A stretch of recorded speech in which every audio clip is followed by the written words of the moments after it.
Good day, precious listeners. I am Pastor Francois Joubert of the Cross Triumphant Ministries.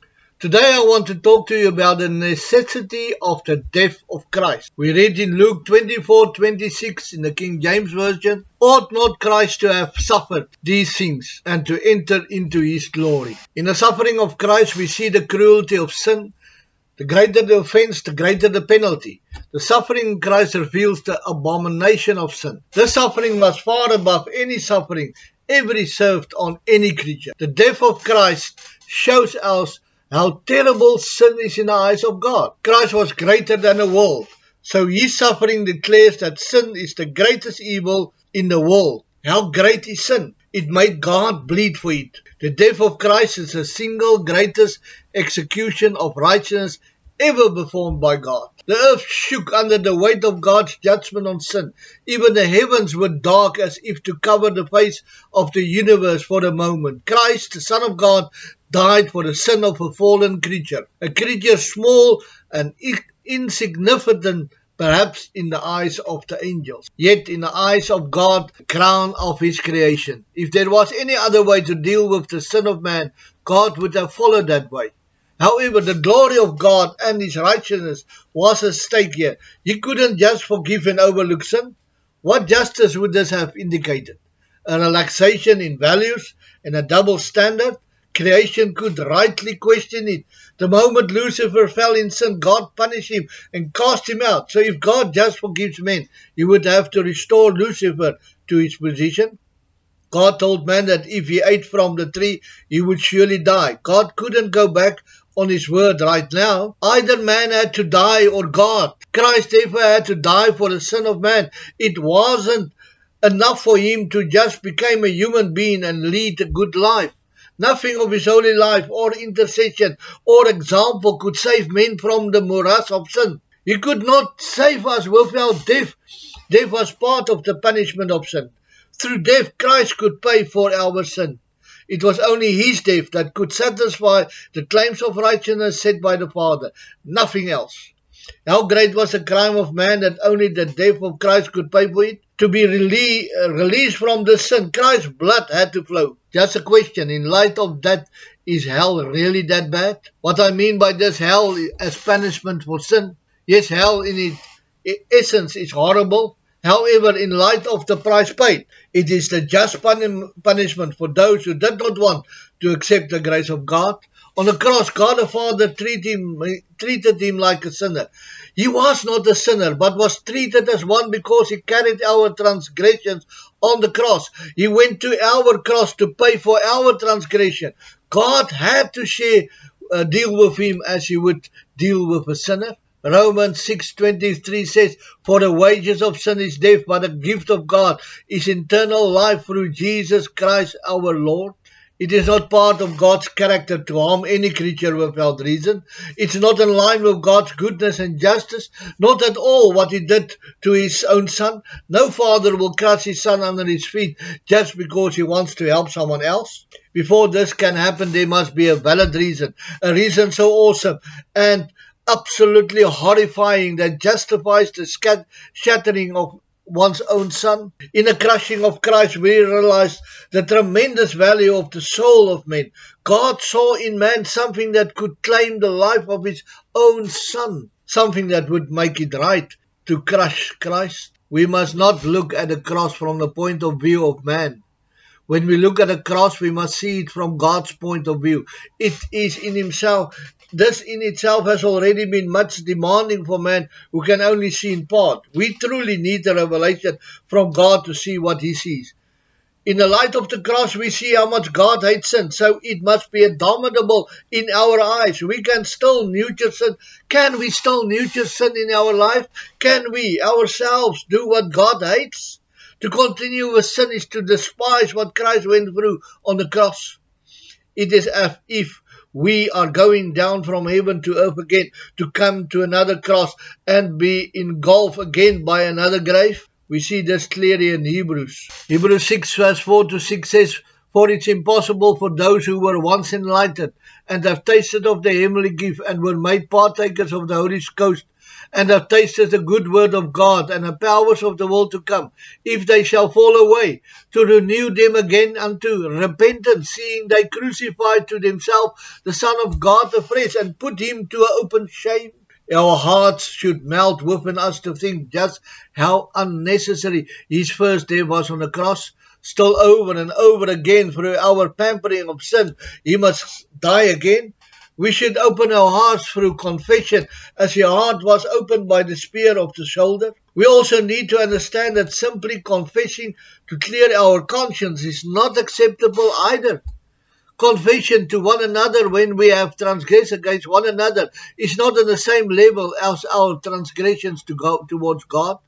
No one is greater than the Lord, so no transgression whatsoever can be greater than that of God. We can receive forgiveness from our fellow man at the level of tears, but it's not enough for God. No, it takes more than just tears to earn God's justice. By that I do not mean that man can do anything to earn forgiveness. 1,000 times no. I'm talking based on comparison. If the tears of Adam and Eve were enough, God could have forgiven them right there and everything was right again. Hebrews 12 verse 16 to 17 says, lest there be any fornicator or profane person as Esau, who for one morsel of meat sold his birthright. For you know how that afterward, when he would have inherited the blessing, he was rejected, for he found no place of repentance. Now he sought it carefully and heartfully with tears. Esau sold the blessing, but later he wanted to repent, but his tears couldn't even do that. How can we as human beings ever think that we can move God's heart with our tears? Man with all his abilities cannot move the heart of God. Do you know why? God's heart has already been moved by his Son. God's love for man is demonstrated what happened on the cross. Therefore, confessing with tears over sin cannot buy forgiveness. There are those who believe that one cannot repent without repenting of sin. That's not true. Repentance for sin is good and necessary, but it does not buy forgiveness. Now you ask, who buys or what buys forgiveness?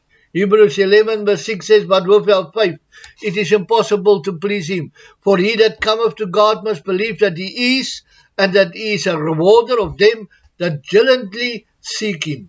Here we have to answer, when we believe in what Jesus Christ did on the cross, this faith, because it pleases God, bring us into contact with his saving grace. Then our tears and remorse have meaning.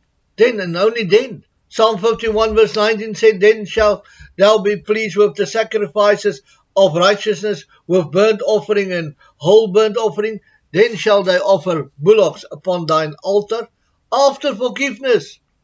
Here we see that a broken heart is a sacrifice to God, and he will see it. The broken heart, however, comes before forgiveness. A broken heart does not bring forgiveness. Only the price paid on the cross can bring forgiveness. I want just to say something. A broken heart comes after forgiveness. After God has forgiven you, you got that broken heart. I really want to bring this point home. We are not saved by our works. Even though we cry as many tears as there is water in the sea. Even we send broken prayers to heaven as much as there is sand on the seashore. That will not cause us to be forgiven. Only faith in Jesus Christ and him as crucified brings forgiveness. Only the death of Christ brings life, nothing else. The blood of Christ alone could set fire to God's judgment extinguished. To refer to any other method by which we can satisfy God is blaspheme against the one who paid the price. Any method or attempt on our part to please God apart from faith destroys the cross of Christ. Let's keep the cross of Christ in focus. Let us not drink of the fountains of our own endeavors, but only of the fountain of the blood of the cross. We're guilty. That's a fact. We are under the judgment of God. That's a fact. There is enmity between us and God. That is a fact. Can we offer God anything from this sin-stained soul? Can we find something that might work? No, 1,000 times no. Our nature is corrupt and we cannot cure it. There is just as much need for us to accept the death of Christ as it was necessary for him to die. The leper was not healed by the shed blood of the sacrifice, but by the sprinkling of the blood of the sacrifice on him. Leviticus 14:7, and he shall sprinkle upon him that is to be cleansed from the leprosy 7 times, and shall pronounce him clean, and shall let a living bird loose into the open field. Likewise, the shed blood of Christ cannot forgive us if it is not sprinkled on our hearts. Through his own blood he entered the heaven and the glory of God. Thus through nothing but that blood we can enter heaven and the glory of God. Hebrews 10:19 saying, having therefore, brethren, boldness to enter into the holiness by the blood of Jesus. The gospel in its entirety is the gospel of Christ and him crucified. 1 Corinthians 1:23 says that we preach the crucified Messiah. The Jews stumble over him and the rest of the world sees him as foolishness. Our whole trust must be Christ and him crucified. So when we look at the fall, we see that it was imperative that Christ die. Otherwise, no human could be saved. Now let's stop thinking of new ways to be saved and just put our Christ in him. Can we do more prayers and tears than the prayers and tears of him who died for us? Nothing can save man but the cross. God in the gospel sent Christ to us, and Christ through the gospel bring us to God. Let us measure this Savior by salvation through his death. Seeing that God was involved in immersing his son in absolute shame, loneliness, and put in the form of a servant, as well as being exposed to suffering from a painful cross, rather than leaving sin unpunished. In light of this, we should not think of the cross with that extreme gratitude. Our gratitude is to the judge and the sacrifice. The sacrifice suffered for us. He was bruised and killed, crushed and killed for us. He was summoned before an earthly judge to be condemned, so that we may before a heavenly judge to be acquitted. He surrendered himself to the pain of death so that the bonds of hell could be torn from us. He was cursed on the cross so that we could be blessed with eternal life. It was the miracles of divine love to be content with the sufferings of his only Son, so that he may also be satisfied with us in Christ. The salvation is so rich and full that the Apostle Paul calls it the wealth of his glory. Ephesians 1:17-23 says, and the God of our Lord Jesus Christ, the Father of glory, may give you the spirit of wisdom and revelation in his knowledge, enlightened eyes of your mind, that ye may know the hope of his calling, and what the riches of the glory of his inheritance are among the saints, and what the exceeding greatness of his power is for us who believe, after the working of the power of his strength which he brought in Christ, when he raised him from the dead and set him at his right hand in the heavens, above all authority and power and dominion, and every name mentioned, not only in this world, but also in the future. And he subdued all things under his feet, and gave him as head over all things to the church, which is his body, the fullness of him who fulfills everything in all. Oh, glory, my brother, my sister, dear friend, you are listening to me on this radio broadcast. Please remember, it's not works, it's cross. And it's not, I want to put it this way, it's not grace alone, but it's grace through the cross of Jesus Christ. When you are saved by the cross, when you see the fullness of the cross and what Jesus Christ has done on the cross, and you focus on that, his mercy comes to you in abundance and save your soul and wash you from your sins. And if you do nothing else, that's enough to shout for eternity. Let's pray. Thank you, Lord, for this cross. Thank you, Lord, for the message. Thank you, Lord, for the grace that comes through the cross to our souls. We love you and we say thank you in Jesus' name. Dear brother, dear sister, dear listener, remember, Jesus Christ is Lord, and go and enjoy the day. In Jesus' name, amen and amen. When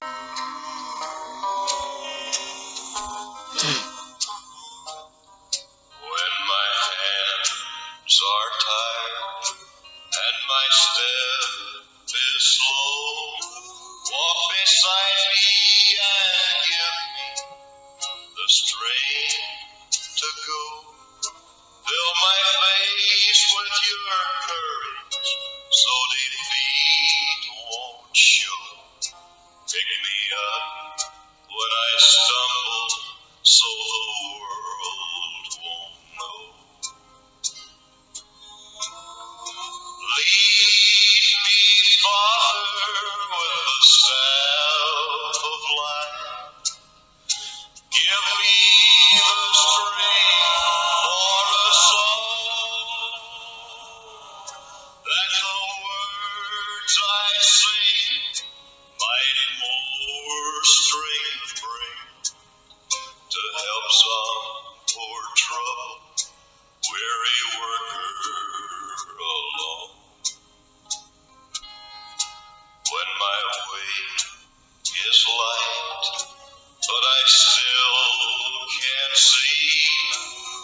strong hand strike out the blindness in me. Show me work that I should carry on for thee. Make my way straight and narrow like you want it to be. Lead me, Father, with the staff of life. Give me the strength for a song, that the words I sing might more strength bring to help some poor troubled